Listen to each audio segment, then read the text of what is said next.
15,000 கீழே மொபைல் வாங்குறவங்க நிறைய பேர் இருப்பீங்க. ரீசெண்டா சாம்சங்ல இருந்து பாத்தீங்க அப்படின்னா F15 5G அப்படின்ற மொபைல் 13,000 ரூபாய்க்கு லான்ச் பண்ணியிருந்தாங்க. ஸோ இதோட ரிவ்யூ போடலாம் அப்படின்னு பார்க்கும்போது சின்ன ஒரு கம்பேரிசனோட போட்டேன் அப்படின்னா உங்களுக்கு கொஞ்சம் கிளியரா புரியும் அப்படின்னு நினைச்சேன். அந்த வகையில் பாத்தீங்க அப்படின்னா ஆல்ரெடி என்கிட்ட இருந்த vivo T2x 5G மொபைல் பாத்தீங்கன்னா 12,000 ரூபாய் பிரைஸ்ல அவைலபிள் இருக்கு. ஒரு 1000 ரூபாய் எக்ஸ்ட்ரா கொடுத்து வாங்குறதுனால பெனிஃபிட்ஸ் இருக்கா இல்ல 12,000 ரூபாய்க்கு இதை வாங்கலாமா அப்படின்றது இந்த வீடியோ பாத்தீங்க அப்படின்னா உங்களுக்கு கிளியரா புரிஞ்சிடும். நீங்க பார்த்துட்டு இருக்கிறது லவுடலி டெக் சேனல். நான் சுகுமார். வாங்க வீடியோக்குள்ள போகலாம். ரெண்டுத்தோட டிசைன் அப்படின்னு பார்க்கும்போது எடுத்தோடனே பரவாயில்லையே நல்லா இருக்கேன்னு தோணுது கண்டிப்பா vivo அப்படின்னு தான் சொல்லுவேன். அதுக்கான ரீசன் பாத்தீங்க அப்படின்னா ரெண்டுலயுமே பிளாஸ்டிக் தான் யூஸ் பண்ணிருக்காங்க. பட் சாம்சங்ல பாத்தீங்க அப்படின்னா கிளாசி ஃபினிஷ்ல வந்து கொடுத்துருக்கனால ஃபிங்கர்ஸ்லாம் வச்சா ஸ்மெட்ஜஸ்லாம் பட தான் செய்யுது. அதே சமயம் vivoல பாத்தீங்கன்னா ஃபுல்லா மேட் ஃபினிஷ்ல லுக் வைஸ் பார்க்கிறதுக்கு கொஞ்சம் பிரீமியமா இருக்கிற ஃபீல் வந்து கொடுக்குது. வெயிட் அண்ட் திக்னஸ் பார்க்கும்போது கூட vivo பாத்தீங்கன்னா வெறும் 8.15 mm திக்னஸும் 184 கிராம் தான் வெயிட் இருக்கு. சுத்தமா வெயிட் இருக்கிற ஃபீல் இல்ல. அதே சமயம் சாம்சங் எடுத்துக்கிட்டீங்க அப்படின்னா 9.3 mm திக்னஸ் இருக்கு, 217 கிராம் வெயிட் இருக்கு. கொஞ்சம் பல்கியா இருக்கிற ஃபீல் இருக்கு. அதுக்கான ரீசன் 6000 mAh பேட்டரி கெபாசிட்டி கொடுத்தது தான். ஸோ டிசைன்ல பார்க்கும்போது கண்டிப்பா vivo தான் இந்த இடத்துல வின் ஆகுது. நெக்ஸ்ட் டிஸ்பிளேக்கு வந்தோம் அப்படின்னா சாம்சங்ல செம காமெடியா போட்டோக்கு ஃப்ரேம் போட்ட மாதிரி பாத்தீங்கன்னா பெசல்ஸ் நல்லாவே பட்டையா பெருசா கொடுத்து வச்சிருக்காங்க. ஆனா அதுவே vivoல பாத்தீங்கன்னா ஓரளவுக்கு மினிமம் பெசல்ஸா இருக்கிற ஃபீல் இருக்கு.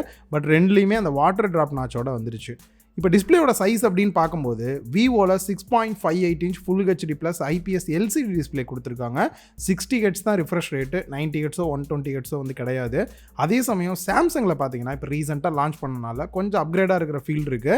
Reason 6.5 inch full HD plus super AMOLED display 90 Hz refresh ரேட்டோட கொடுத்துருக்காங்க. ரெண்டு மொபைலோட பிரைட்னஸ் அப்படின்னு பார்க்கும்போது இன்டோர் அவுட்டோர் டைரக்ட் சன்லைட்ல கூட ரெண்டு மொபைலுமே நல்லாவே பிரைட்டா இருக்கு. விவோவை விட சாம்சங்கோட டிஸ்பிளே டைரக்ட் சன்லைட்லாம் இன்னும் கொஞ்சம் பெட்டரான பிரைட்னஸ் கிடைக்குது. பட் இந்த இடத்துல டிஸ்பிளேயோட குவாலிட்டி வைஸ் பார்க்கும்போது எல்சிடியை விட இந்த சூப்பர் AMOLED டிஸ்பிளே இன்னுமே பெட்டரா இருக்கு.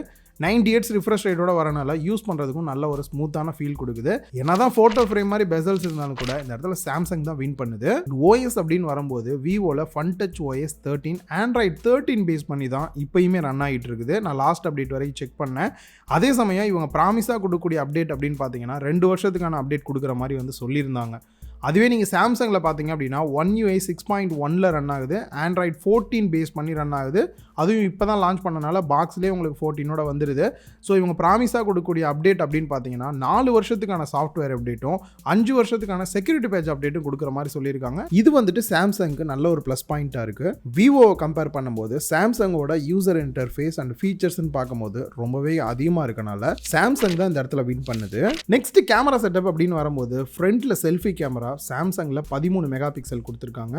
அதுவே விவோல பார்த்தீங்க அப்படின்னா 8 மெகா பிக்சல் தான் கொடுத்துருக்காங்க. 10,000க்கு மேலே வர ஃபோனில் 8 மெகா பிக்சல்னாலே கொஞ்சம் இரிட்டேட்டாக இருக்கிற மாதிரி தான் இருக்குது. அதை தாண்டி ஃபோட்டோ அவுட்புட் ரெண்டையும் பக்கத்தில் வச்சு பார்த்தீங்க அப்படின்னா விவோல ஒரு ப்ளஸ் பாயிண்ட், நீங்கள் செல்ஃபி எடுத்தாலும் கூட நல்லாவே ஒய்டாக வந்து கிடைக்கிறனால நமக்கு நிறைய ஏரியா வந்து கவர் ஆகுது. சாம்சங்கில் பார்த்தீங்க அப்படின்னா அந்த அளவுக்கு ஒய்டாக வந்து செல்ஃபி வந்து கவர் ஆகாது. பட் ஃபோட்டோட கிளாரிட்டி அப்படின்னு பார்க்கும்போது சாம்சங்கில் பெட்டராக இருக்குது. விவோல வந்து 8 மெகா பிக்சல் தான் அப்படின்றனால அந்த அளவுக்கு வந்து ஒரு கிளியரான இமேஜ் இருக்கிற மாதிரியான ஒரு ஃபீல் இல்ல.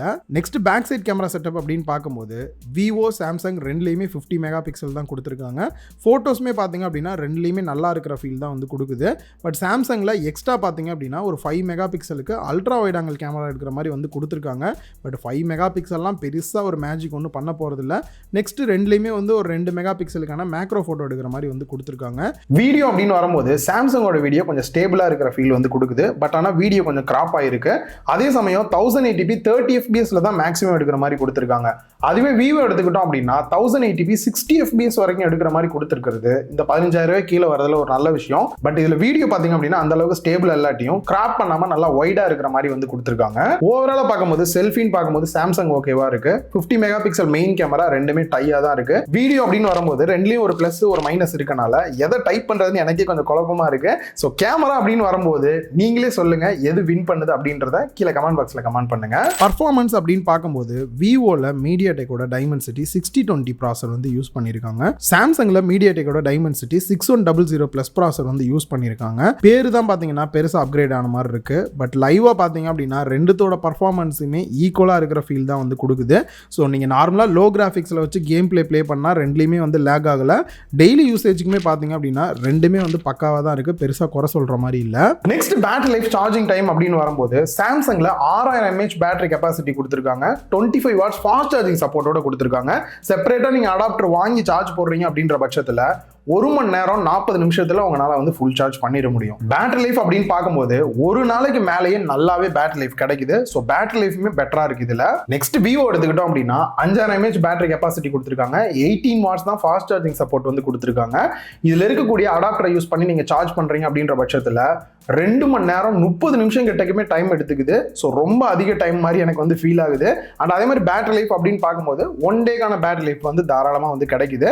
ஸோ இந்த இடத்துல வின்னர் அப்படின்னு பார்க்கும்போது சாம்சங் தான் வின் ஆகுது. ஸோ ஓவராலாக இந்த ஷீட் பார்க்கும்போதே உங்களுக்கு ஒரு கிளியரான ஐடியா கிடைச்சிருக்கும். ஸோ நீங்க அண்டர் 15K ஒரு பெஸ்ட் மொபைல் வாங்கணும் அப்படின்னு நினைச்சீங்கன்னா கண்டிப்பாக இந்த வீடியோ ஹெல்ப்ஃபுல்லாக இருந்திருக்கும் அப்படின்னு நினைக்கிறேன். இந்த வீடியோ பிடிச்சிருந்தா லைக் பண்ணுங்க, உங்க ஃப்ரெண்ட்ஸ் கூட ஷேர் பண்ணுங்க. மறக்காம லவுட் டெக் சேனலுக்கு உங்களோட சப்போர்ட்டை கொடுங்க.